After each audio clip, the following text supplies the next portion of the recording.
What is up? What is up, chat PC family? We are back for another episode from the logo. July 4th out here. I think that means something in America, right? It's something, right? Let me know, chat, what July 4th is in America.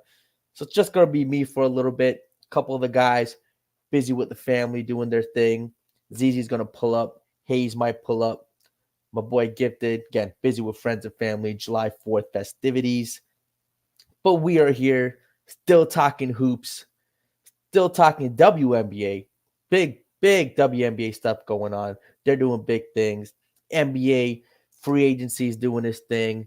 Teams are getting better. Some teams not making moves. So definitely a lot to talk about with that. If you guys have any questions, just type it in the chat. We'll try to answer them best of my ability. A lot of things going on, so it's always nice to see. But how's everyone doing this July 4th? What do you guys do? Barbecuing, fireworks, spending time with the family. I think what you guys do, right? Seems like a good long weekend. Good long weekend situation for you guys. Get some things done. But I guess we'll just start off with some NBA stuff. I think we talk about the Spurs. Talk about here Astro Boy talking about Wemby better. I do think Wemby. Look, if you guys seen some of the clips with him and Team France, the league is in trouble. Absolutely no joke. Wemby looks like he's added a few pounds of muscle. He's moving better. The shot seems to be falling better. These are things just, obviously from his rookie that are going to improve. His shot's going to get better. He's going to have a better feel for the game. Defensively, he's going to understand how NBA offenses work. So he's going to put himself in better positions. Because a lot of times in his rookie year, he was using his kind of pure athleticism. Even though if he was in the wrong position, he was able to recover. But now with the year under his belt, more coaching, more time. Hey, he's probably studying film too. The way he be talking, doesn't really party, doesn't do any of that. Really kind of focus on the game. He could be in the film room, really learning how NBA offense work and how defensively he could be even better. Definitely kind of expect Wemby to be the best defender in the league for the next decade. That's just the type of player Wemby is. There's going to be other people who will probably be given a Defensive Player of the Year award just because the NBA doesn't seem to like to give awards to guys repeatedly over 5, 6, 7 year stretches. But Wemby, without a doubt, over the next decade, will be the best defender in the NBA, and he's probably going to make a run for being the greatest defender of all time if he's able to develop and really become the player and defender that I think I think we can all agree that he can be. So that'll definitely be interesting to see. Love the Chris Paul signing to the Spurs. That's going to be phenomenal. Chris Paul is going to be putting up numbers. The assist numbers will be huge. The leadership, the veteran savvy, him really guiding Victor Wembanyama, letting him know the spots that he needs to be in to thrive. The one thing Chris Paul, even at his old age, that he'll be able to do is tell Wemby the positions that he'll need to be in for Wemby to be optimal, right? For Wemby to be put in the best spots to score. What's up, Tay Luke? ZZ in the building. He's on his way. ZZ's gonna be in the building soon. Don't worry, ZZ. Take your time. What are you doing? What's up, Tay Luke? What are you doing this July 4th? Any big plans this weekend, buddy? But yeah, Wemby, I think with Chris Paul, gonna do wonders. Wemby next year could easily average 28 a game.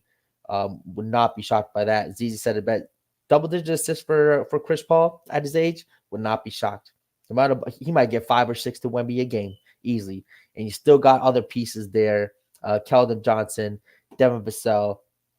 They still have plenty of scoring options there. So Chris Paul's in a very, very good situation, I think, for himself. I wouldn't be surprised if he signs there, plays well, and mid-season you could see him really kind of be traded because he'll be playing well. And I think a lot of competing teams will be interested after seeing him play so well. That one definitely is down on Chris Paul, but him playing with the Spurs with Greg Popovich, Victor, he's going to look a lot better. And teams really might see the value that he's able to bring. Another talking point that's been going on recently in the league, in the league and in sports media, you could say, is the Lakers situation. A lot of people saying, does anybody want to play with LeBron? Are the Lakers franchise a joke? What's going on? I mean, it's just a bunch of haterade. People are drinking the haterade. People need something to talk about. But let's get down to the facts. The fact is, LeBron James is approaching 40 years old. Is he as much of a commodity to play with as he once was? Absolutely not. Nobody's as good, when they're 38, 39, 40 versus when they're 28, 29, 30. So that's that. Him resigning with the Lakers with a 2-year max. I mean, yes, you're going to give a guy who's averaging 27, 7, and 7 still essentially a max deal. This is the thing with NBA money, though. People have to realize that these, 30, 40, 50, and upwards $60 million a season deals, they're the kind of the new norm. People are just so shocked by the money. It's just a new norm. It's just how the economy works within the NBA now. So people just see that number. But at the end of the day, it's still the same percentage as when the max deal was $16 million a year, right? It's the same percentage. His revenue's gone up, so he's going to get that. So LeBron signed that deal, not a problem. Them signing Bronny James, I mean, man, it's look. People are complaining about the contract that Bronny James, guys. If you go look at other picks, 57, 58 picks, I saw some tweets about this. Some of them are getting very similar contracts. Some of them aren't. One has to do with the agent, and two, sure, does the last name help? Without a doubt. But it's not the first time this happened. We've seen guys picked in the 50th, 40th pick, 45th, 50th pick get $4 million guaranteed. $4 million in the NBA is essentially like $10. Okay, $4 million guaranteed is $10 guaranteed in the NBA economy. That's just how the landscape is. The game is changing in that way, so can't be too upset about the contract Brian James has. In terms of JJ Redick, that hire, people act like that's a terrible hire. It's a sideshow. It's just it's a podcast. JJ Redick is a brilliant basketball mind. People need to stop acting like JJ Redick is some scrub that only got the job because of his relationship with Braun. That's ridiculous. JJ Redick has been a great basketball mind. We've seen him, the way he talks about basketball in sports media, in his podcast, clearly understands the games. He's always breaking down games that these guys are playing. So I don't know. What's the hate with JJ Redick? Chat, let me know. Let me know, Mo. You think Lakers are frauds? What's with the hate on JJ Redick? Young coach, good mind. Seems like he's very interested in player development, like he did in the Bronny James, oh man, that word's not coming to me right now. But in terms of the Bronny James press conference, said all the right things. I think JJ Redick is a phenomenal hire. I think he's like hot commodity and would be wanted by a lot of teams. So I don't know why people are hating on JJ Redick, because he has a lot of merit to why he got the job. It's just one of those things. So people definitely seem to be hating on JJ Redick for absolutely no reason. And I think he'll definitely prove a lot of people wrong this season. They get the right pieces there. I think JJ Redick can definitely do his thing and get this Lakers team winning, be in a better position. But they definitely got to make a trade. Zach LaVine is still on the board. We got Trae Young still available. I think at this point, those are the two guys that you really want to make a move for. Now, which one would you choose? That's very, it's a very interesting thing to kind of discuss and decide. Zach LaVine, we understand the player he is when healthy, great scoring 2-guard, can shoot the 3-ball well, attack the basket, finish above the rim, even post his knee problems. I still think he'll be able to finish above the rim. Zach LaVine I think would be a phenomenal fit for the Lakers. And I think defensively, even though he hasn't shown much, again, that's just the effort thing. I think in the right winning situation, he's going to play defense. I just think a lot of players, when you're on a losing team, you're not going to play a lot of defense. When you're on a winning team, you can play a lot of defense. Hey, Kilpie, you're right. DeMar or LaVine. You're right. DeMar DeRozan, people need to put some respect on DeMar DeRozan names. Double-digit seasons in a row now, averaging 20-plus points. The mid-range is still great. Now, do I think in an optimal situation winning, he's probably best off the bench? Yes, and I think for the Lakers, it'd be intriguing if you can get DeMar off the bench on a mid-level. Like I said, he's willing to take less money this season to probably get a bigger contract next season. So this season, hey, him off the bench, still getting to Trae Young, still getting to LaVine. Now we're talking. We're talking LeBron, AD, with the LaVine or Trae Young and a DeMar. We're getting D'Lo out of there probably. Rui or Reeves, one of those guys probably has to go to make the money work. So that would be interesting for the Lakers. Hey, Keem, he's a great player. It's not for the Lakers. I mean, I hear you. There's definitely better options than DeMar, but I do think DeMar, if he was willing to take a bench role, would be great for the Lakers. I don't think that would hurt them at all. But the Lakers definitely have to make a move. You definitely have to move off of D'Lo. He did opt into his contract, so you can trade him. I just don't think he's someone that you can necessarily win with this roster construction. The defense isn't quite there. Very up and down. He had a couple big games against Denver when that three was falling. He was hot, gave you, I think close to 30, if not 30 or more. Other games where he's going to give you 12, right? So D'Lo's just that guy, very up and down, can't be consistent. So I don't think he's someone you can really rely on a consistent basis because of how his scoring is very up and down, right? Not something you want to do with D'Lo. Reeves, still relatively young. Um, I think he's someone you maybe keep him or Rui. It's an interesting one. I do think Rui is closer to the Lakers pick in Kenneth. So I think if you want to trade Rui, you can trade Rui because Kenneth has a similar body type to Kenneth. Kenneth is a better shooter. So I do think Rui is probably more expendable than Reeves because Reeves gives you something that their draft picks can't. So you probably get rid of Reeves.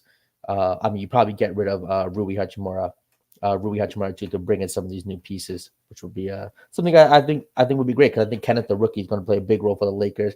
Very NBA ready. I think he's 23 years old, kind of an old rookie, which is perfect for the Lakers and their timeline. Definitely works. Has an NBA body. He'll be good to go. Mo got a nice little question here. Jalen, T-Mac or Carmelo, who had a better career? That's a good question. I like that question. T-Mac or Carmelo. Kind of similar players in terms of very offensive base players for sure. I'll say this. I think Carmelo had a better career. I think his longevity was a little more because T-Mac had that, had the back issues. And I think Carmelo won more in the playoffs too. So you can definitely say, and he has more accolades, I would say. Definitely more all NBA teams, I believe. Carmelo Anthony, adult. I will double check that. So I'll say Carmelo Anthony had a better career, but I'll tell you this: he's not better than Prime T-Mac. Prime T-Mac is better than Prime Carmelo Anthony. That's without doubt the best version of Carmelo Anthony. Whether you think that was, later years in Denver or his first couple years in the Knicks versus Prime Tracy McGrady. Tracy McGrady is blown by your favorite defenders in any era. Finish above the rim, silky smooth jumper when it's on. Tracy McGrady is very similar to Kevin Durant, but but not as good of a shooter, but way more athletic.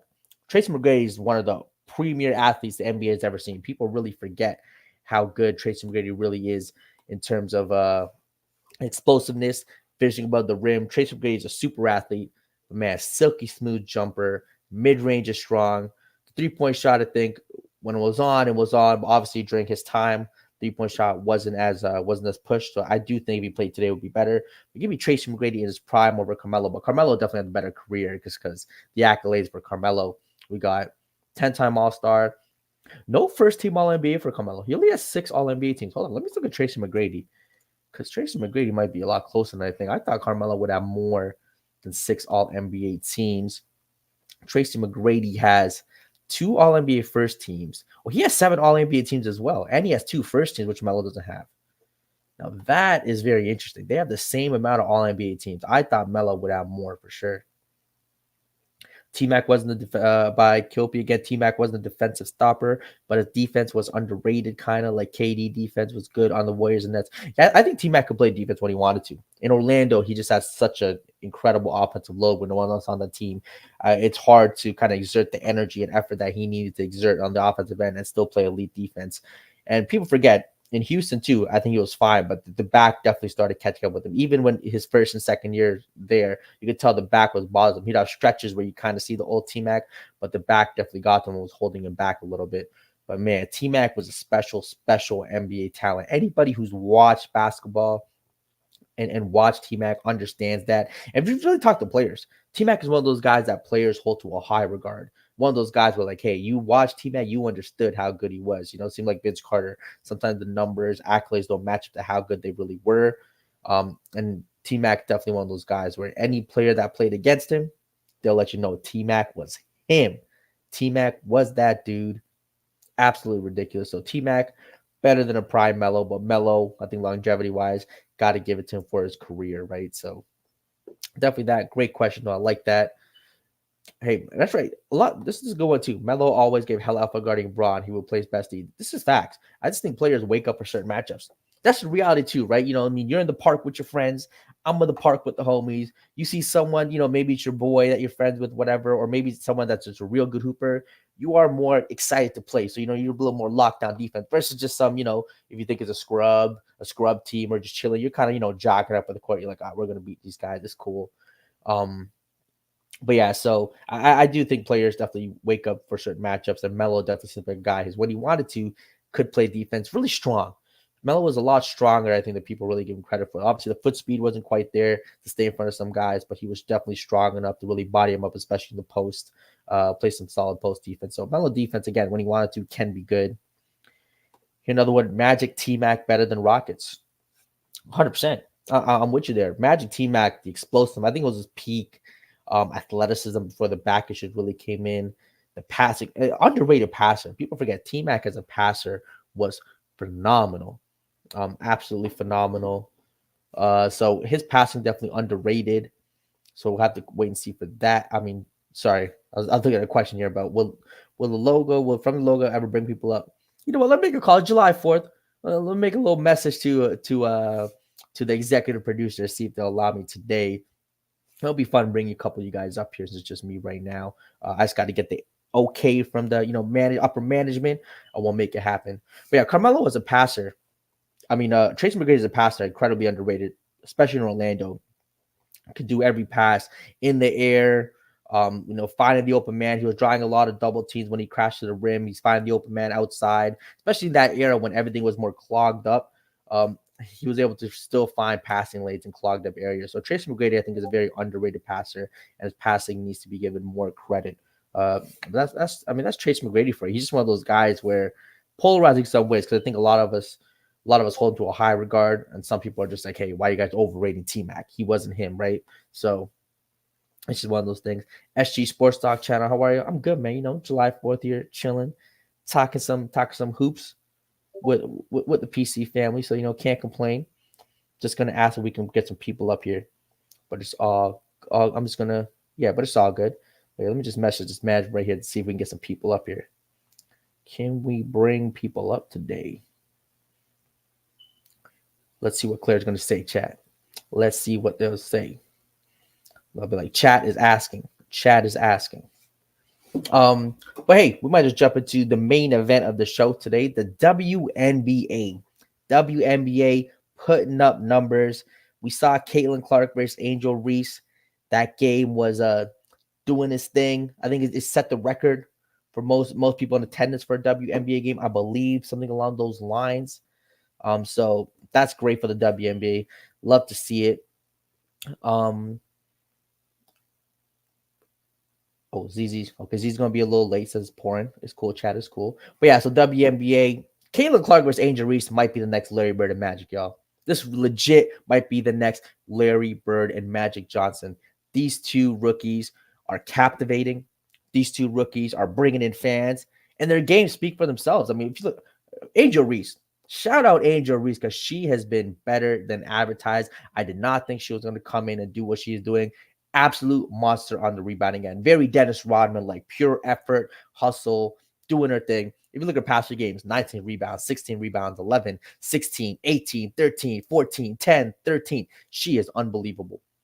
She is unbelievable on the boards. The best rebounder at the league at this point.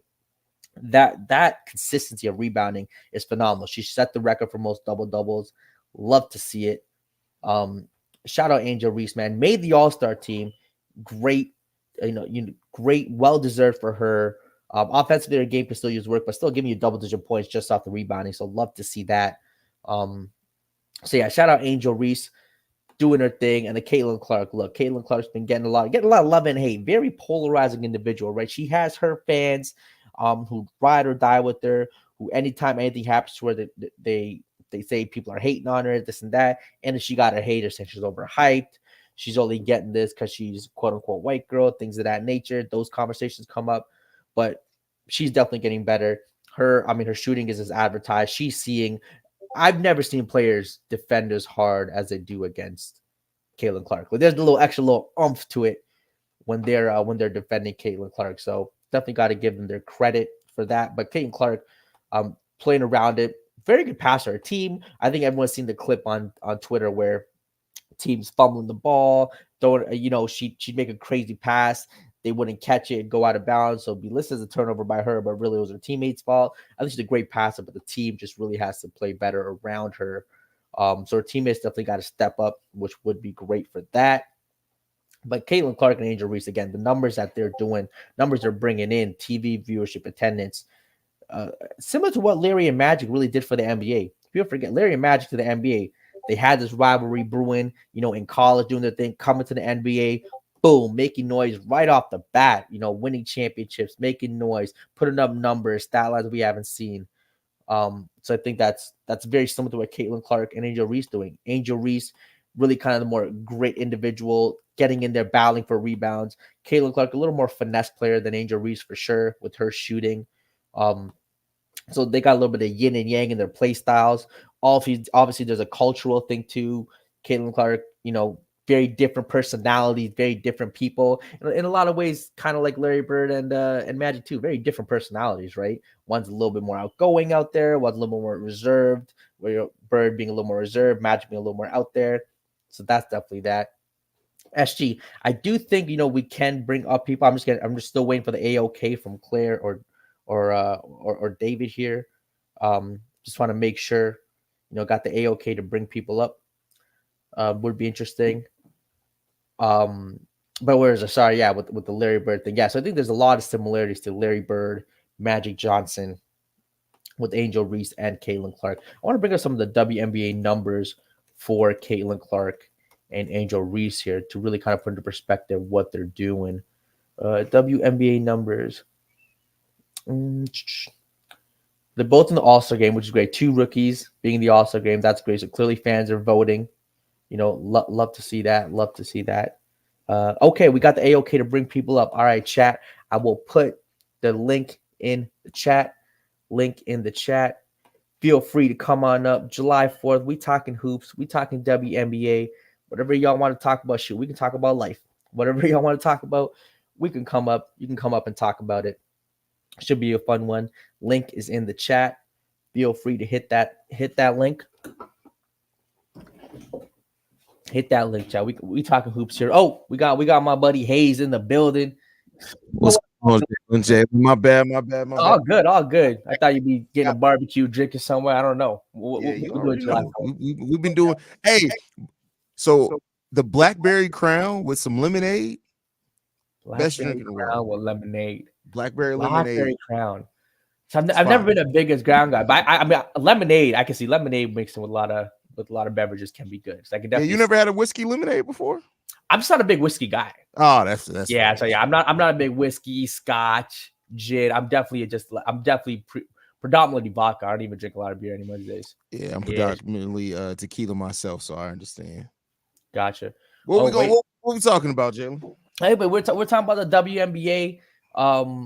We're talking about, look, Caitlin Clark, Angel Reese putting up numbers on the court, off the court. They're bringing up, they're bringing up individuals. I mean, they're bringing in fans. They're both being voted at the All-Star game.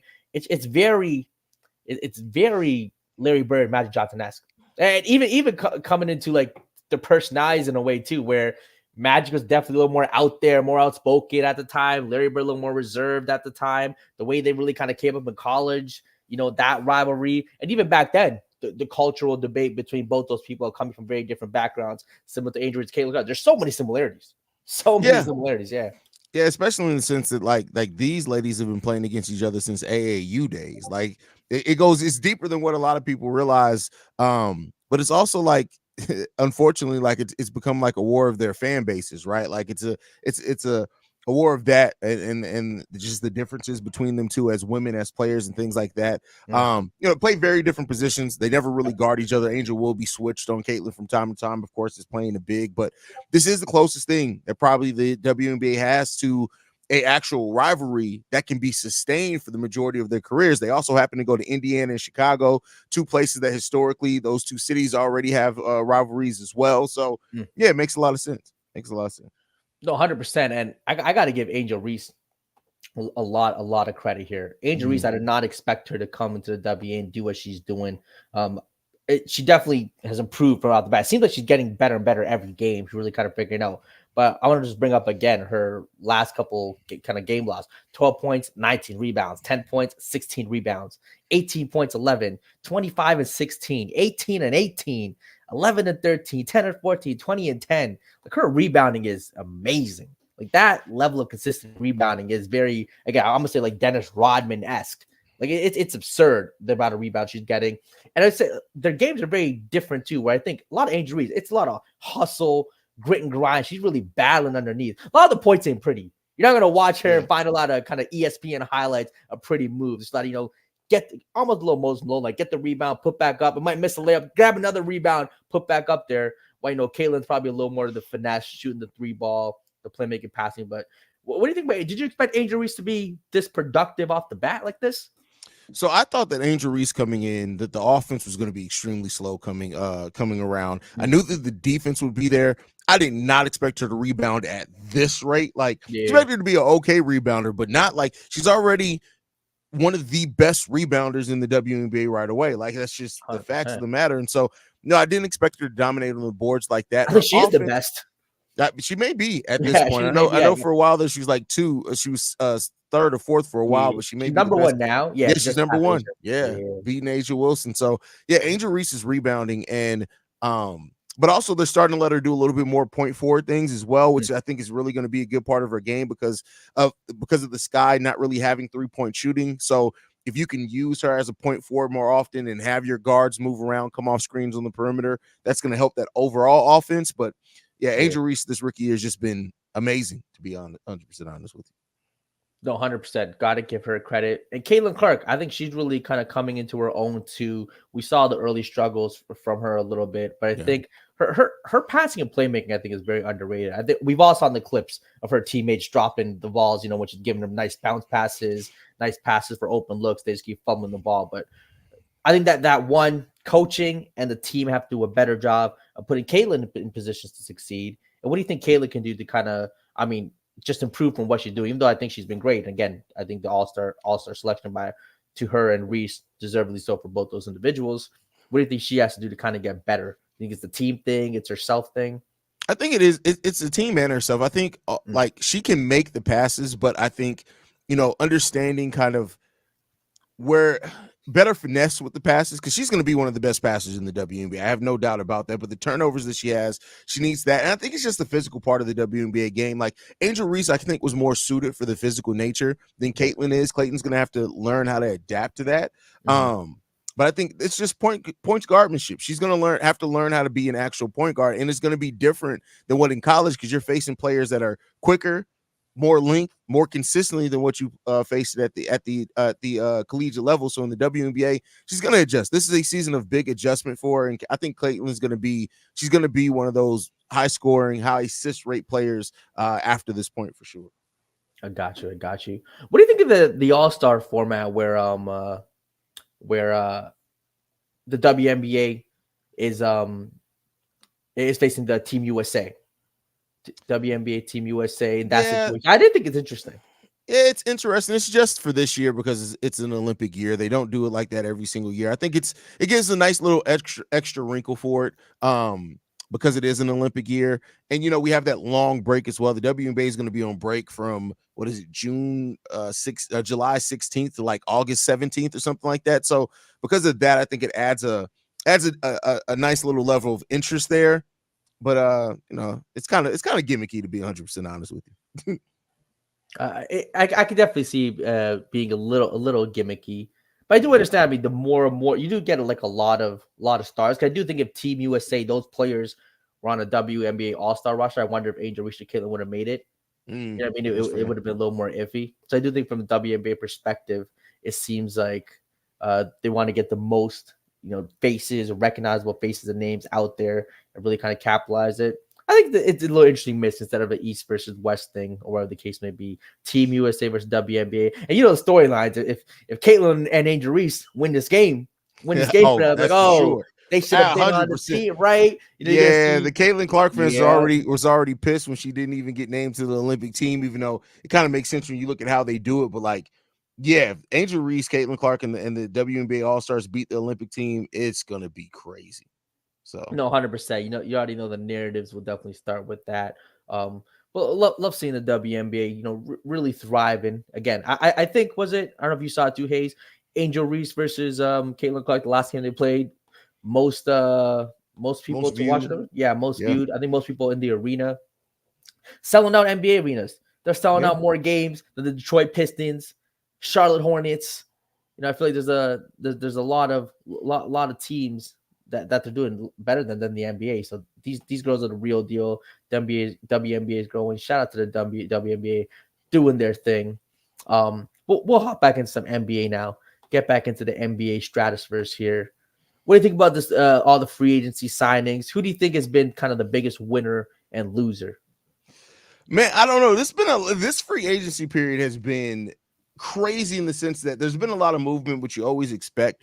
But like some of the moves some of these teams made have been very, very, very reactive. And that's the thing to me is like it usually you see, yeah, the NBA is one that, like, for example, Jokic, Embiid, you start seeing the prioritization on centers to help or whatever, like that happens. But this offseason is just like, I don't know. It's been wild. As far as winners from it, I love what Philly's done in free agency. I don't know how far the team's going to go in the East, but considering that they came into free agency with 4 players under roster, and they walked out of this with adding a lot of depth, adding a lot of quality. I'm kind of higher on the Paul George signing than I know a lot of other people are, and how he's going to fit with that team, because I think he's gonna fit in, and it's not going to take away from Maxey. But I really love what the Philadelphia 76ers have done this offseason, man. Yeah, the Sixers seem like definitely the biggest winners of the offseason, adding a Paul George, just a game-changing play for them. And probably their last hurrah, or yeah, the last big sign to try to win with Embiid. You Yeah. know what I mean? I think with that situation with Embiid, him being injury prone, I guess with his injuries, I guess getting up there in age because of his injury situation, this is kind of like, all right, if this doesn't work, then they'll probably give this, I think, probably 2 years, 2 to 3 years, see how it kind of works together, if they can make some noise. And if it doesn't, you do the Joel Embiid experiment probably ends after that. They're not able to win or get over the hump within the next 2-3 years after this move. I do think that's great. I do think the Chris Paul sign is very underrated for the Spurs. I was talking You about think so? earlier too. Yeah, I just think For the Chris development of Paul. Wemby? Yeah, development of Wemby. Just that team being a really young team, having a vet like Chris Paul who's seen it all, and him being at the point guard spot, which they just needed a point guard. Like, just forget. Yeah. I mean, him being Chris Paul, because like Chris Paul at the point guard spot, which is probably one of the biggest needs. One more trade, and they become a very interesting team. Like some people mentioned, like a Laurie Markkinen, if they got a player like that. Like if they just get another guy, they become a very interesting team. Because Wemby, I don't know if you've seen the clips in France. Yeah. Wemby's here. And it looks like he's like, I don't know what happened. Like, somebody got to check to see if he's taking some compound V from the boys, because he looks like he's put on like 12 pounds of muscle since the season ended, bro. Like, it's crazy. Like, You know what it is? It's the noob gains. It's what happens when you first start working out, especially when you're giving NBA trainers, NBA dietitians. You're gonna put on a lot of weight fast. It's gonna slow down, obviously, just because your body gets used to it. But once he starts taking his creatine, protein, and working out every day, he's gonna blow up real fast. People will be like, "Whoa!" Right? But that's what the NBA does. So hey, it's no joke with Victor doing his thing. Spurs, man, like I said, if they can get another piece, very, very interesting, depending on how good Wemby can be. And like I said, Devin Vassell, Keldon Johnson. So I got some pieces there. I don't think they're scrubs by any means. Can score the ball, can defend. They'll be interesting. And with Greg Popovich, you never count him out. He's going to do some things that I think will put all these guys in really good positions. So I'll be interested to see. We can talk a little bit about your Bulls. Oh God, your Bulls, man. That's what you want to do. Zach LaVine is there. Zach LaVine is still there. Yeah. Vucevic still there. Looks like DeRozan's for sure gone. Caruso's out of there. So I mean, what's the holdup? They're waiting for the right piece. It seems like it's blow it up now. Get rid of Vooch. Get rid of LaVine. Give your young players all the minutes and usage. What do you think? Yeah, I mean, I think that's what it is. Like they, Irvin said that the Bulls may be the losers of free agency. I disagree, just in the sense that the Bulls finally now have a direction. This Bulls team has been directionless for so long, and you go in, you get younger, you get more athletic. I think they're going to play an exciting brand of basketball as far as offensively. They ain't going to defend crap. They ain't gonna hit no 3-point shots. I don't know how many games they're gonna win, but Yep. at least they now have a direction. This Bulls team was hovering around, just fighting and competing to not even make it out the play-in. And so now that you've gone younger, you have developmental pieces, you have maximized your opportunity to keep your top 10 pick in 2025, because if it's not top 10, it's going to the Spurs. So I think the direction part of it is really good. And they've done this, they've changed the direction with no members of the core three technically being on other teams. DeMar is a free agent, he's not coming back, but you still got Zach, you still got Vooch on this team. And the fact that you've been able to change your direction that much with your main pieces still being on this roster, even though we know they're trying to move on from it, I think shows a level of vision. They just got to execute it. We got to see what's going to come out of it. We haven't been a good franchise at developing, so it's already scary going this route because we haven't really been good at developing. But I think it says a lot that nobody wants the pieces, right? DeMar DeRozan's in free agency, probably the best free agent left, 17th in the league in scoring last year. And he's just not, he turned down an $80 million contract and is probably going to have to settle for mid-level exception money. Nobody wants Zach LaVine. So like, it's just an interesting, like from the outside looking in, how do you view the Bulls offseason? Yeah, I mean, I think, again, the Caruso trade is fine. You got rid of him. I think the package you got for him, you'll take it. I do think with LaVine and Vooch, you can get a couple first round picks, maybe a good young player. LaVine, to me, again, people just forget how good he is. Like, people are just forgetting how good he is. This is a guy can give you 25 any given night, can shoot the 3 ball, attack the rim. Even with his injuries, he's still going to be one of the premier athletes in the NBA. We understand the athlete that LaVine is. So LaVine, I think, has all the tools to be a really good contributor on a winning situation. The contract, I think, scares people without a doubt.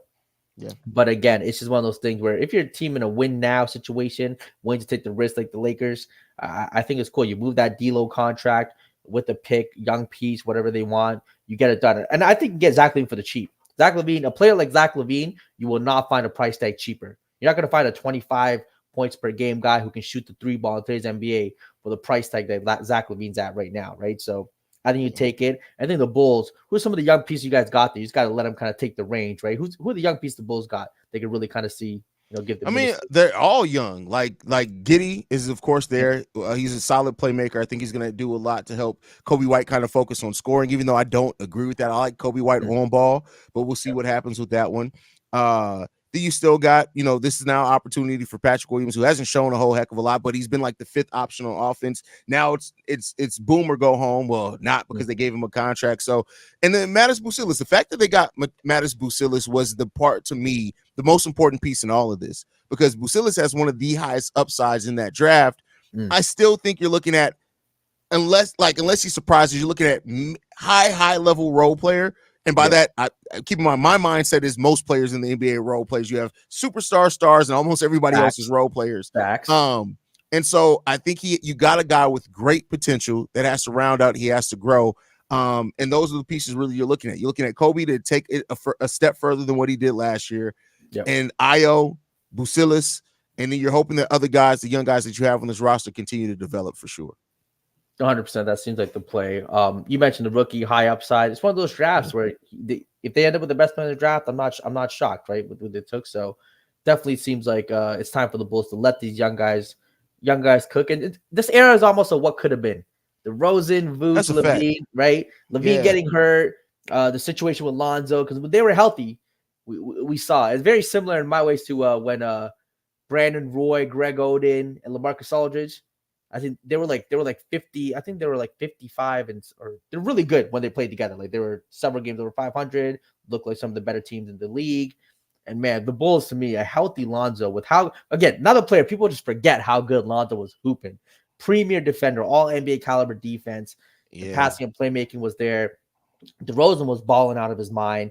LaVine was still giving you 20 to 25 any given night. And Vooch inside. Defensively, I know it's problematic, but when you have an inside scorer who can score in the post, score outside, man, this team, what could have been, Hayes? What could have been? I mean, one game against the Golden State Warriors, 2 knee injuries in one game, and it's been all downhill since then. But I think that goes to show why, like what we've been saying on this show, like role players are important. And like this team was so top heavy as far as like Lonzo Ball was the thing that made that team fit together. Keep in mind, Yep. Lonzo Ball is not a star level player by any stretch of the imagination, but he brought all the intangibles that helped that team fit together more seamlessly than what they looked like they were going to on paper. You take that away, and they were never able. Lonzo's such a unique player that there's not many people that can simulate what he's able to bring, in the fact that he didn't need a lot of shots.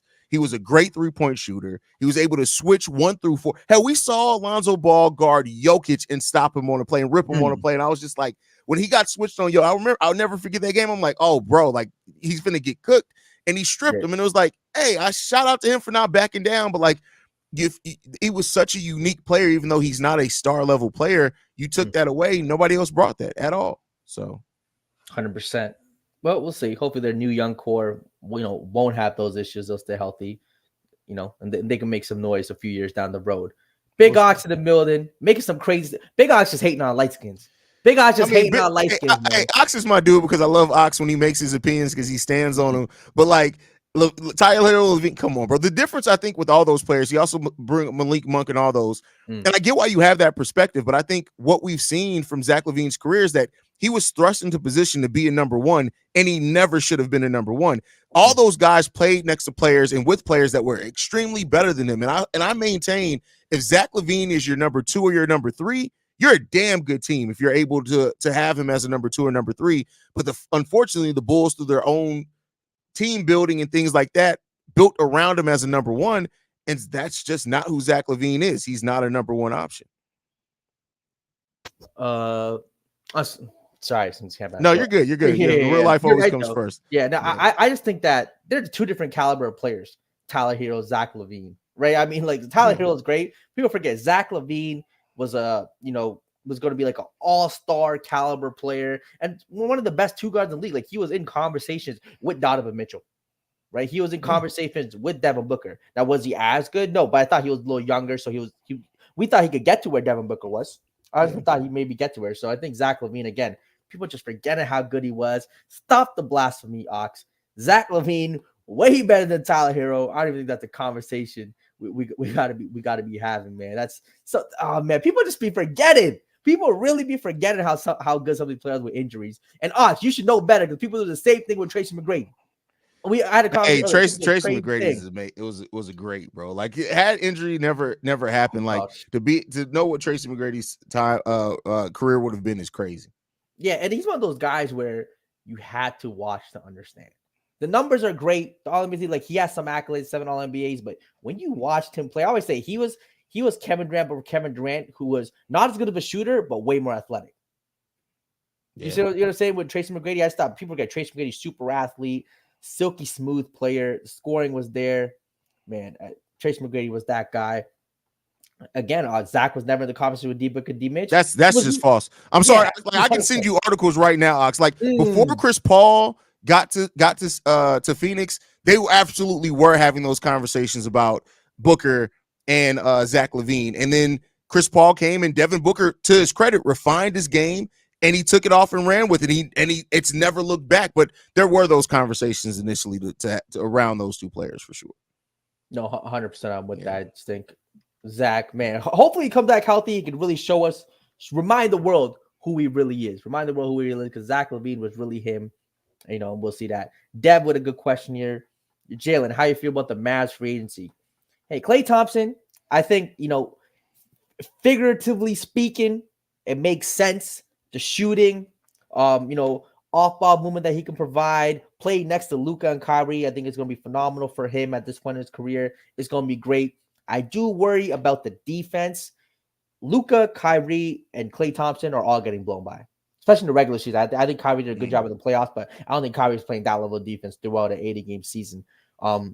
So defensively, it is problematic. They signed Najee Marshall, who I think was probably the most underrated pickup. Yeah, that's a very underrated. So he's a guy that him and Derek Lively, if they're on the court with those guys, PJ Washington is going to hold it down defensively because that backcourt defensively, man, it's going to be rough for the Mavericks. But we'll see what they can do. But look, Klay, again, Klay's one of those guys where there's some upside there. I wonder if he, even plays better. Obviously, with last year with Golden State. He had an up and down season.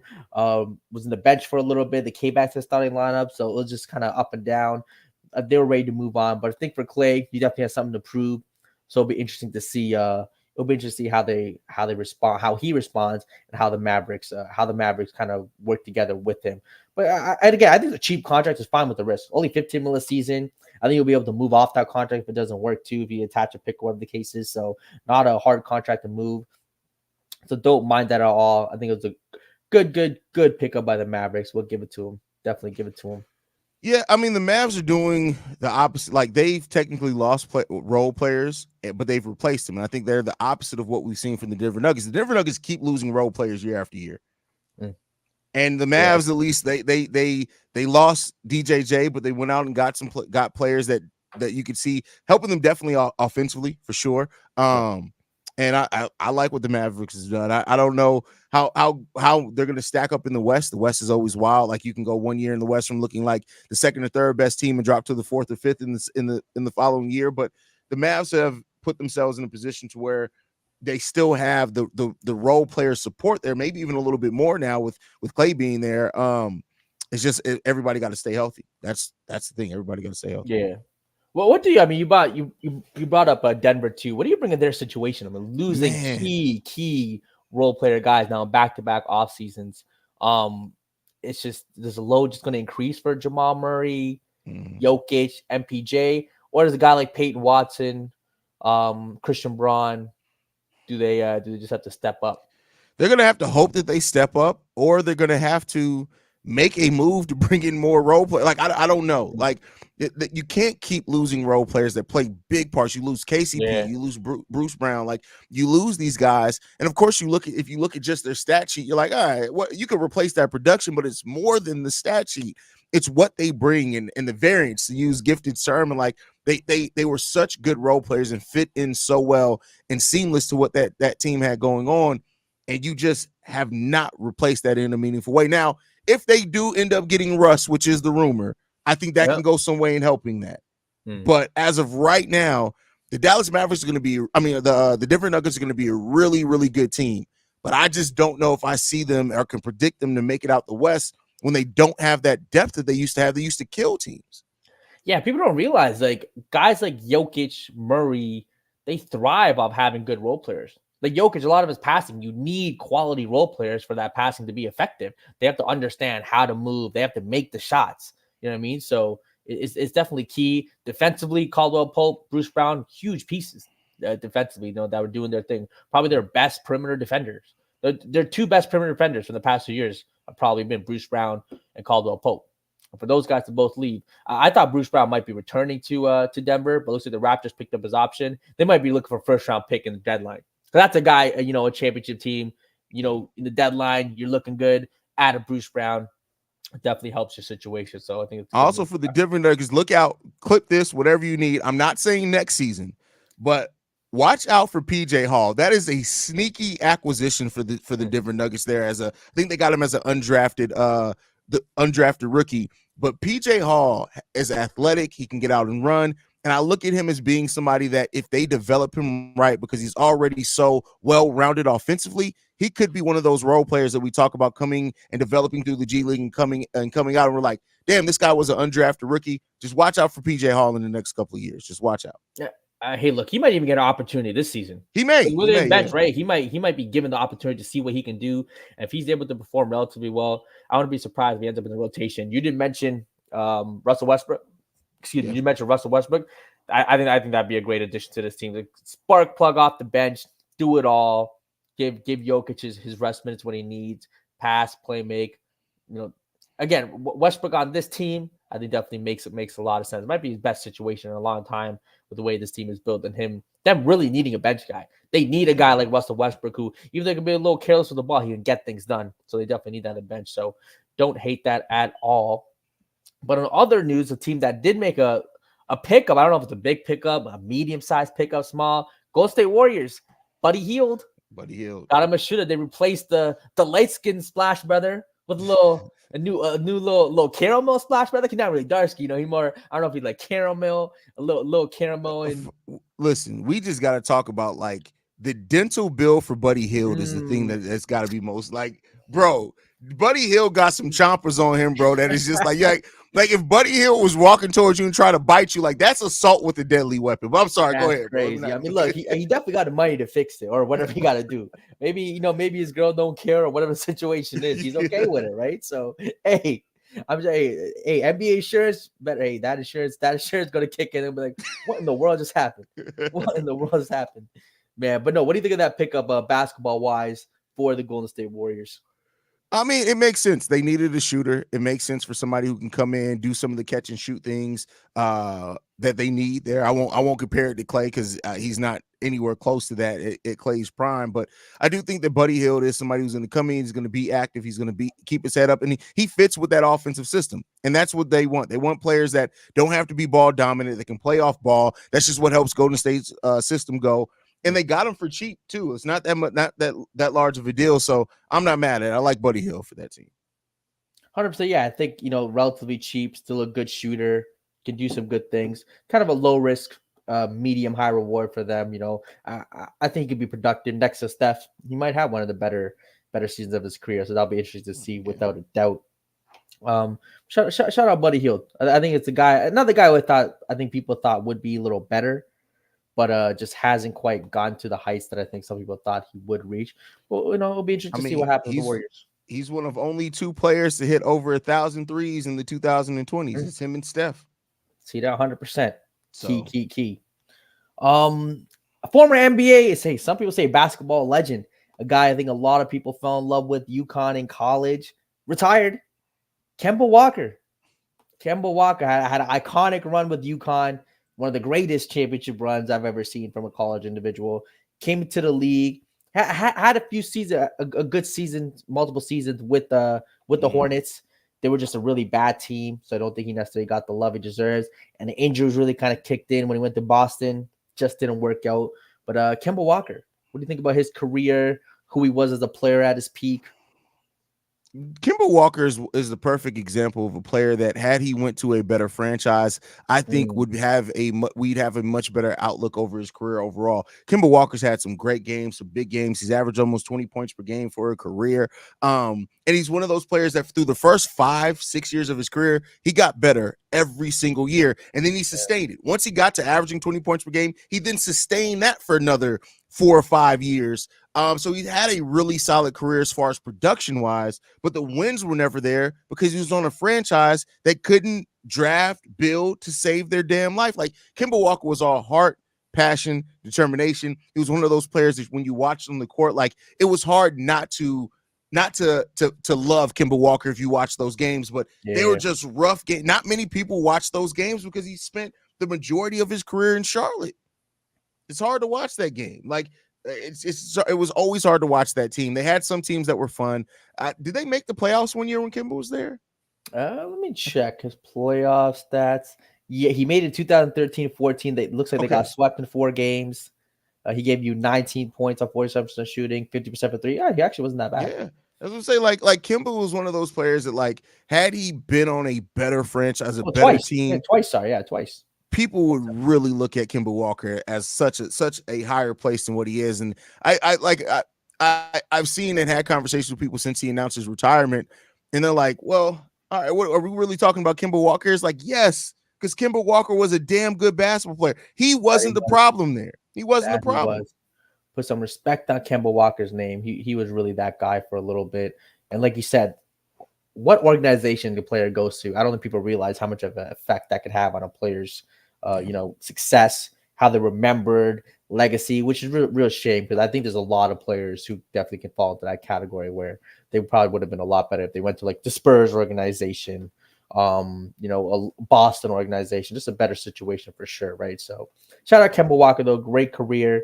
The real Hoop fans will remember you. You will not be forgotten. Real That's fans, a fact. Yeah, right. They'll remember Kemba Walker, right? So shout out Kemba Walker. But I think we'll talk about now a little bit of the Olympics. All right. So every Olympics, the conversation that comes around, greatest team USA. Always comes around, greatest team USA rosters.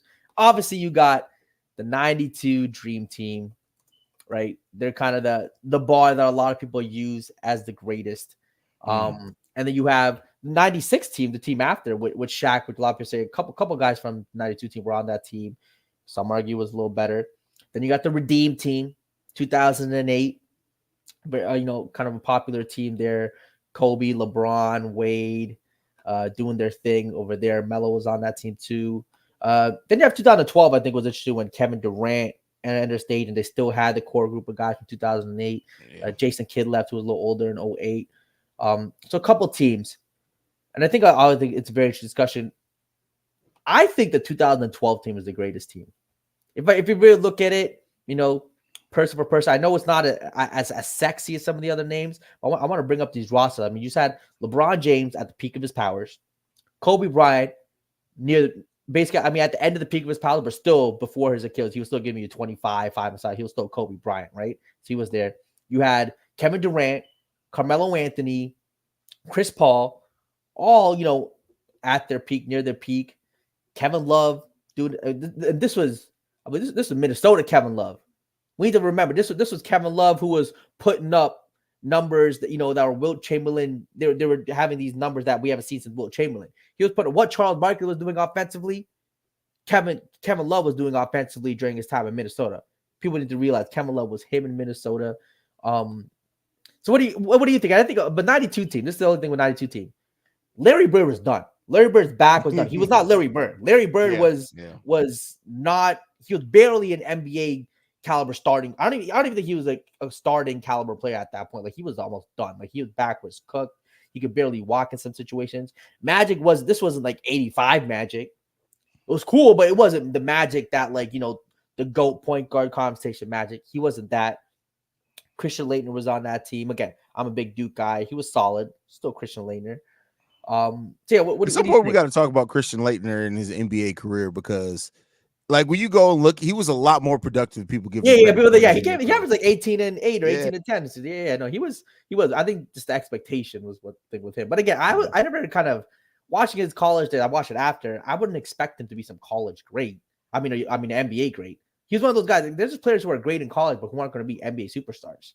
You know what I mean? Like, and I don't know why people thought he would be.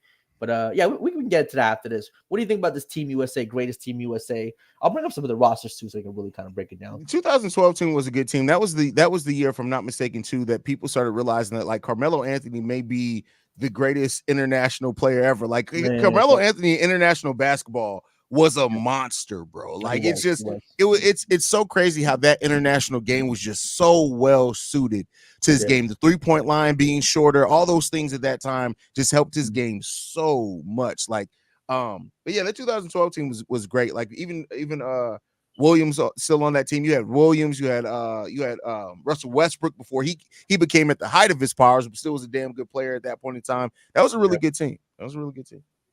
100%. So I want to look at this 92 versus 2012. The one thing people are going to mention, 92 team, you have their big man, right? You have Patrick Ewing, David Robinson, Charles Barkley, Karl Malone. Like no team is stacking up against those four. But we got to remember, there's one basketball. In 2012, the defensively, Tyson Chandler, I'm not, obviously those guys are better than Tyson Chandler. We're not going to Tyson Chandler made a huge impact on that team. Huge impact. And I'm saying, in a team filled with stars, you can make a case Tyson Chandler can thrive in his role more so than David Robinson, Patrick Ewing, Charles Barkley, because offensively they're still there. They got to share the ball. Defensively, they'll still be fine. But you're not going to get the most effective offensive or maximized offense of David Robinson or Patrick Ewing, right? In a team with Michael Jordan, in a team with Scottie Pippen, just a lot of guys on that team. Clyde Drexler, John Stockton, right? So I do think the 2012 team matchup wise, man, I'm taking that 12 team. I just think they're phenomenal. But they got 96. Then we got that 96 roster. The 96 roster. Actually, was just looking there that I got that up. 96 roster. Penny Hardaway. I gotta start off with Penny Hardaway. When he was still Penny. He was still Penny. Still Penny. Yeah. Penny, Grant Hill, Karl Malone, Charles Barkley, Reggie Miller, The Dream, Shaq, Gary Payton, Scottie Pippen, Mitch Richmond, David Robinson, and John Stockton on the 96 team. That's a nice team. Wait, why was The Dream in the 92 team? That is shocking. Size? Yeah, 33 years old at that point in time. Wait, so he didn't make the 92 team? Was he injured? We'd have to go back. We'd I have was to gonna do the say Googles because on that one. there's no way I'm taking Patrick Ewing over Hakeem Olajuwon. Respectfully, it's just not in no universe. That is crazy. But damn, see that 90. See, that's another team. Like you take away the Michael Jordan aura and effect. Again, you got Hakeem and Shaq down low, and you still have. You said Carmelo was still on that team. Yeah, you could have Hakeem at the 4 and Shaq at the 5. Oh my god, that man. This is what I'm saying. Like, everyone jumps to the 92 team because of the documentary. Again, the aura behind that. That team might be the most aura team I've ever seen in sports. Like the 92 Dream Team has the most all aura team. That's yeah. You know what? The all aura team is. I like that. I like it. The all aura team is that real. aura goes crazy. Just the way people talk about them. Again, the documentaries, the amount of stuff on them. Like it's like the Fab Five Michigan. Like, that's probably the greatest aura college basketball team. Like you don't get much more aura than Chris Webber, Jalen Rose, Juwan Howard, and them boys. They were really doing their thing there. Yeah. So again, 92 might be the third best team. I'm not gonna lie. 2012, 96. You got a question? Man, I'm telling you, people be quick to say 92. You know, people they're gonna eat you alive in the comments for that one, right? I'm telling you, hey, guess what? We're going to stand on it. The 1992 Dream Team is one of the most overrated teams ever. What? 96 team is better than 92. 2012 is better than 92. LeBron, Kobe, Wade, Carmelo, they're beating 92 easy. In 96, Hakeem and Shaq playing together? Stop it. Michael Jordan, you're out of here. 92 is getting cooked out of here. I'm telling you, Larry Bird, your back was done. Magic, you was old. 92 Dream Team, the third greatest Team USA team ever. Give me 96. Give me 2012. Shoot. 2008, that big man situation when Boozer ain't the best. But so I would get 92. Yeah, I'm not gonna be that disrespectful. And that was Boozer prime Beijing in the hair as well. Yeah, exactly. That was prime. Yeah, I just have to take this moment to say Jalen's thoughts do not represent the thoughts of From the Logo podcast. JD, clip that up. JD, clip that up. 92 Dream Team, one of the most overrated teams. They're the third best Team USA team of all time. 96, 2012, clear. We gotta have when we got the whole panel. We got that. That would be a great panel discussion to have, especially during the Olympics. When we're all together, we gotta have a discussion. Yeah, more I'm looking at these roster. I'm telling you, because there's a lot of overlap, like in 92, 96. But man, that Hakeem and Shaq together, I just And this was that young springy Shaq. We gotta talk about how weak was Olympic basketball for the 2000 team. Did you look at the roster of that 2000 team while you were going through? Yeah, I saw that. That's the team where like nobody wanted to play for him, or like that was like, yeah. Hey, read out that roster. What's that roster looking like? The 2000 Olympic team: Steve Smith, Gary Payton, Alonzo Mourning, Antonio McDyess, Jason Kidd, Allen Houston, Tim Hardaway, Kevin Garnett, Vince Carter, Vin Baker, Ray Allen, and Sharif Abdul-Rahim. Yeah, I mean, I'm not. Damn. I mean, look, Vince Carter, I get. Kevin Garnett, phenomenal. Tim Hardaway. I mean, look, Tim Hardaway was cool. I want to say 2000. He was 34 at that time. Yeah, I was gonna say he was older. Yeah. Allen Houston had a run, but I think he's. Antonio McDyess. Look, I got love for Antonio McDyess. Played for the Raptors for a little bit. There's no way he should ever make a Team USA roster. There's no way, right? That's just not a situation. Mourning, I get. Gary Payton, cool. Steve Smith. In 2000, what was Steve Smith giving you in 2000? Hold on, let me see. 2000, Steve Smith. He's going to give you 13 points a game. 13 points a game. In 2000, Antonio McDyess was averaging 20 and 12, bro. That's crazy. Antonio McDyess gave you 20 and 12 in the season? 20 and 12 the 2000-2001 season.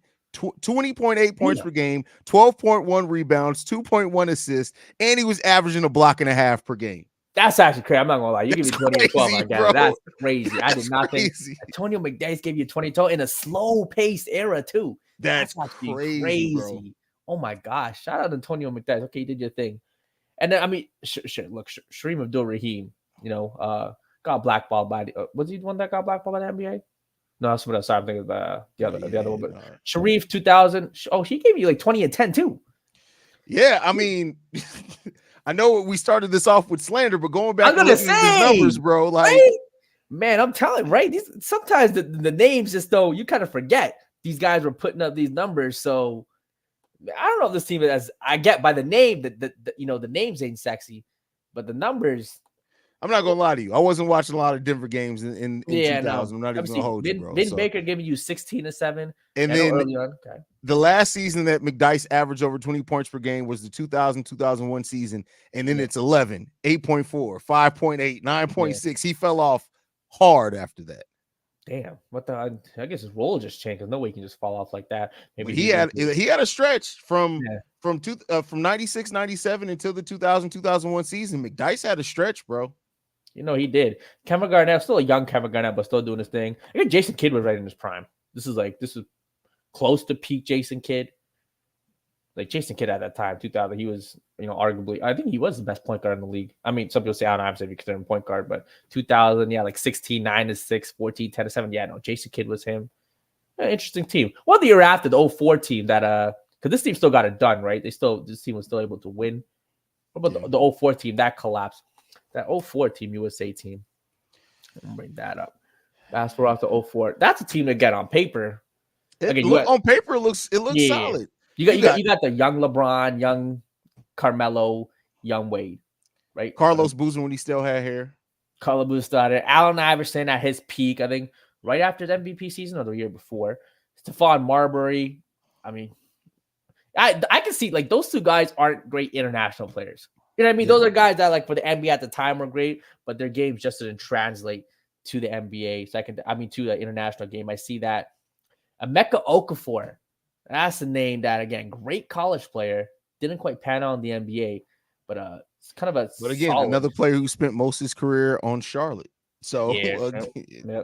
But guys like, Richard Jefferson, Lamar Odom. Yeah, this is the year. Yeah, this is the year I think Kobe was going through a situation in trial, didn't want to play. I think a lot of guys just didn't want to play this year for whatever reason. Tim Duncan, that's crazy. Tim Duncan never won. Tim Duncan only playing this Olympics is crazy. I didn't know the story about that. Why Tim Duncan never played in the Olympics in 2000 or in 2008, 12, because he would have been phenomenal in 08. You put Tim Duncan on 018 over Carlos Boozer. Now we talking they beat 92. Let's be real now. You put Tim Duncan in 08. Woo! Man, that 018 would have been special. I gotta figure that out. Why Tim Duncan? But here we got Team USA. I mean, look, Team USA going to be the favorite in basically every Olympics for the next 50 years, 40 years at least. I don't see them not being a favorite. What do you think about this Olympics? Is there any couple teams you think could pull off an upset? One game, someone gets hot. I think a lot of them can, to be honest with you. I don't get me. This is going to be one of the most competitive Olympics that I think we've seen in a while. Like as far as Team USA should still be favored, but you catch them slipping.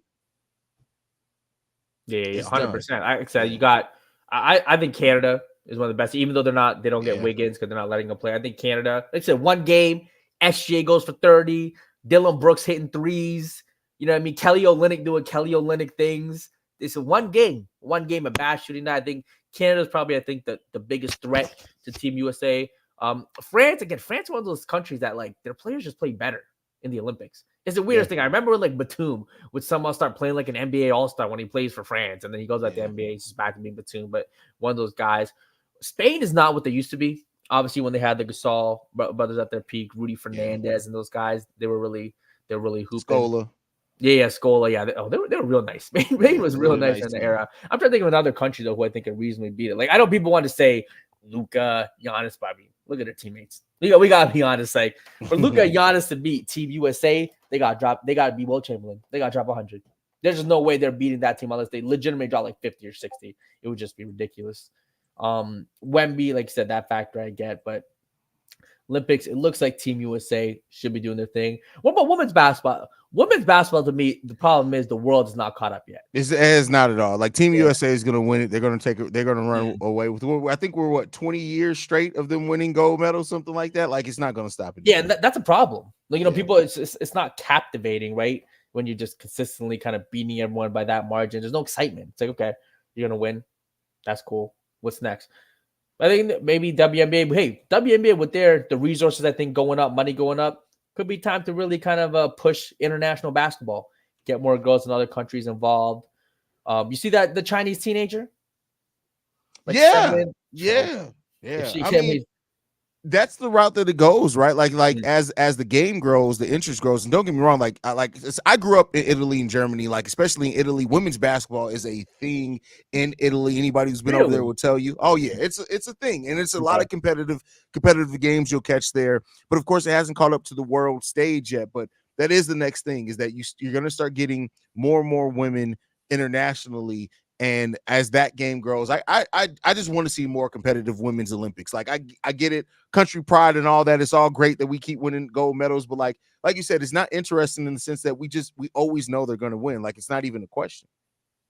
100%. Yeah, it's not even a question. The competitive, the games just aren't that exciting because they're just so dominant. It's the players just so much more physically dominant. Like Yeah, whatever Team USA, whatever y'all feeding people over there in the States, the world got to eat the same thing because it's just everyone's built different. It's literally watching like grown women playing little girls in a lot facts, of ways. Yeah, so facts. they got to figure that situation out there. Shit, we did cover a lot of basketball stuff. Anything going on in there in the music world that's catching your eyes, Hayes? Well, I mean, Kendrick, the reportedly he may be dropping an album tonight. It probably just going to Oh, be the wow. Not Like Us video, but Okay. there's rumors of an album dropping tonight, so we'll see that. That new. Did I you listen to mean, the new Lupe album? no, I didn't. Good album? It's a solid album. If you like if that kind of backpack rap, it's a really, really good album. Yeah, He went Lupe through all is of just it. kind of that guy I feel like who always puts out quality work. It's just he has a Yeah. style, you know what I mean, that you have to kind of just really be into. In terms of Kendrick, though, album release would be smart though. Like all the eyes on you, like this is the perfect time. Like if I was gonna drop an album, Yeah. you're at the top, people are showing love. You have a huge song that's in the charts everywhere, being played everywhere. Great time to drop an album, and there'll be a lot of listeners who usually wouldn't be Kendrick fans, wouldn't listen to his album. That'll listen. That's a fact. That's going That's to be good, checked. right? Like, there's so many new Kendrick fans that have like Mm. gone back and even checked out Mr. Morale and the Big Steppers. Now, while I'm not the biggest fan of that album, there are some cuts on the album I absolutely love. That's probably my least favorite Kendrick project. But like, he's at the place now where he has an opportunity to convert and make a lot of people who have eyes on him now because of the beef actual Kendrick fans. But he can't miss. He can't miss. So if he drops a weak album, it's not gonna be good for him. So The thing with Kendrick though, like a weak Kendrick album is still it's a still good better than album. most Yeah, you know what I albums. mean. Yeah, It's like I just think a lot of artists sometimes, like when you have, like say, like when Usher has a Confessions, when Timberlake had a Future Sex Love Sounds, when 50 has a Get Rich or Die Trying, when you have these like iconic album, and then Kendrick, I mean, he might have a couple. He has Good Kid, Mad City, To Pimp a Butterfly. I think is probably his peak work. Damn was still solid. It's just hard. It's so hard to have a magnus opus and then come release after, right? To me, like the guy who did it best was Michael Jackson. Like to come with Bad after Thriller, right? Like Thriller is just Thriller. But Bad is so like it's bad, like it's so sick. Like to me, like Bad would be held to so much higher regard if Thriller didn't exist. You know what I mean? Like it's just one of those things when you have that. Yeah. So all right, which we got to listen. At some point, we got to talk about. And Jalen, you're in Canada. I don't know if the impact was the same. And I don't mean that as a slight. We got to talk about Little John and the East Side Boys having one of the best three-peats in music history. Period. Little John is iconic for like his like the features, like him thing. I'm not too like so Little John Isak, is that like his own like he releases the album with them and he has all his albums up until like all his most famous albums were released as Little John and the East Side Boys. So that was the group. But they were basically like compilation albums because they had so many features up and down them. But it was literally they had three of the best albums you will ever hear in a row. Just period. Like it's just maybe I'm not as familiar with Little John's individual work like that, but to me, Little John was kind of like a Pitbull where like he made party anthems. Yeah, that's what I mean. Those albums. So Put Your Hood Up, Kings of Crunk Juice, those three albums in a row, 2001, 2002, and 2004. It's not many people just putting that up. Period. Yeah, I was looking at. I remember even the battle he did. I'm like, oh damn, Lil Jon did that song. I kind of forgot. He just has like real hits that for sure people have. But no, his album run definitely phenomenal. Love to see. You watched the BET Awards? I did not. So I don't watch award shows live anymore. Okay, I gotcha. stopped that about 5 years ago, bro. I Gotcha. usually go back and watch them a day or two afterwards. So Yeah. I don't watch them live just because most of these shows now are so boring and they go on so long. They're just like, I end up liking like maybe 20 minutes out of a 2.5, 3 hour show. And so I just usually go back and watch it after the fact. I think not like us music video drop, they said. Yeah, I see that. It looks like it just dropped.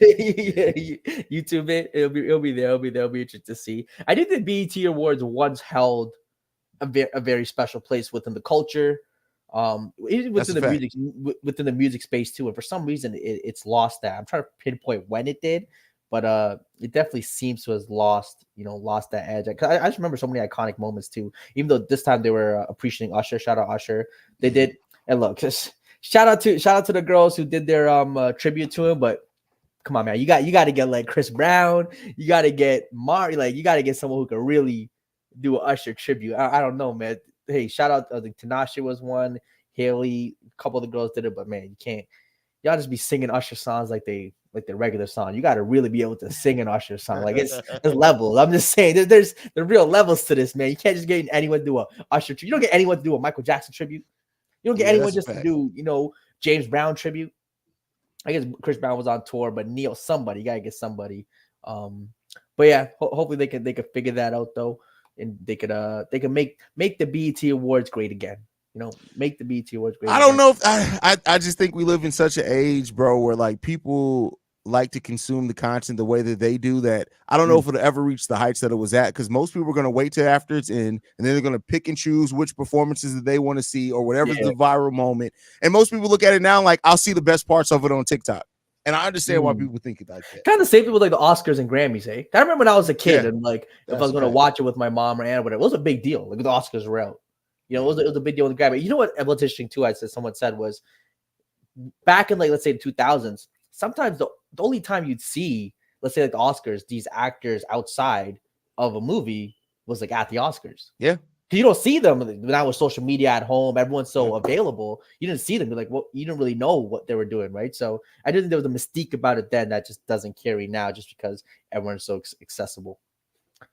Yeah, and I think this goes the same thing with everything, like celebrities. Like we have such great access to them now that the award shows don't have the same like thing that they have. Like, for example, when we were growing up, well, I know I'm older than you, but like when we were growing up, like you didn't other than the music video, which the first time you saw it, it was the same every time after that. Like we weren't going to concerts like that. So like seeing them at the Grammys or whatever else, the MTV Music Video Awards, like that was the next time you got to see him perform live. Like I still remember when Lil Wayne dropped Gossip live. I think that was a BET Awards. Like that was huge to me. Yeah, and so, I hear you. Yeah, the music video dropping, whether it's on MTV or like 106 and Park. That music video 106 and Park release was it was different, 100%. And then they could play it like 8 times and you wouldn't care because you just wanted to keep seeing it again. Because again, YouTube wasn't really a thing all the way back until you could see it again. You just had to see it on TV, right? Yeah. Those times. I guess we're showing our age, Hayes. We're showing our age. These kids don't understand. Y'all don't understand what it was like. Y'all don't understand buying ringtones. Buying ringtones. Remember those commercials by ringtones, 99 cents per ringtone? No, do you remember when the Nokias had it where you can do your own ringtones? You can put it in. You had to like I forgot the name of the website. It used to be a website where you can go in and they'll give you like a cheat sheet so how you can make your favorite song. Well, there'd be commercials. Text this number and get this ringtone. It's so different, bro. Shout out. I think I want to say Soulja Boy is one of the biggest ringtones ever. His songs, facts. Soulja Boy has some of the biggest ringtones ever. Sometimes I would just, you have to just record it on your phone, try to record it on a radio, make sure no one calls you, whatever, and then add it on. So I had to save it. We used to do that for your voicemail. Yeah, the voicemail with the phone next to it. Yeah. Good times, man. Good times. Those were good days for sure. But damn, Kendrick dropped the video. Hey Drake, I need you to do something, man. I need you to do something. I mean, you can be chilling too. Don't be wrong. You're probably on a yacht somewhere, sipping on margaritas with beautiful women. Don't be wrong. That's cool. But they need a summer banger or something. Or you can just sometimes you gotta. I heard Jay-Z said it best too when he was on an interview where he said, when 50 Cent dropped In the Club, we saw everyone had to step back. Yeah, let the wave ride out. That's what it is. You gotta let them have the moment. Sometimes sometimes you just gotta let the wave ride out. You know, you Because you still him can't in beat it. school. At this point, it's such a momentum. There's nothing that you can do to stop it. You just Nah, got to let it die out. And it's yeah. I don't know if you've seen it. Have you seen the bands in the summer like playing, not doing Not Like Us, like as an Oh orchestra? yeah. Like, It sounds everywhere. It's yeah, like everywhere. you It's can't do everywhere. nothing to stop that at this point. You just got Yeah, to you let it go, gotta man. you need a shoot. You need a hit. Like you got to come up with a hit of your career. That's all you need it in the club. You need it in Yeah, the that's a club. fact. You That's a fact. definitely. I don't. Those don't come around often. In the clubs don't come around often. But yeah, man. Shout out Kendrick. Shout out Drake. All the musicians doing their thing. Shoot, even these NBA guys doing their thing musically. A couple of them. Victor Oladipo. People forget about him too. A real singer in these parts too. So I think anything else we got to cover NBA basketball wise. I think that's it, bro. Yeah, We got 8 minutes, man. We can end the show early. It's all right. I was gonna say, all right, chat. Appreciate y'all. It's July 4th. You know what's July 4th? It's your what's Independence Day. Independence Day, right? My people weren't free on Independence Day. Hey, gotcha. Yeah. Right, so that's a different day. What celebrate a day for that? Juneteenth. Juneteenth. That's true. Juneteenth is. Yeah, makes sense. Yeah, gotcha. Yeah, Independence Day for America, July 4th. People are outside celebrating. You know, celebrating stolen land. What are you gonna do? But that just be like that sometimes. Anything else you want to say, Hayes? But no, man, thank you guys for tuning in, especially on 4th of July, that y'all take time out your holiday to come and spend it with us, man. We appreciate that. Hopefully it was a good conversation. My bad for being late on my boy Jalen. Shout out to him for holding it down solo for a little while there, man. We'll be back on Sunday. So that's true. See y'all Sunday, chat. Take it easy. Stay safe.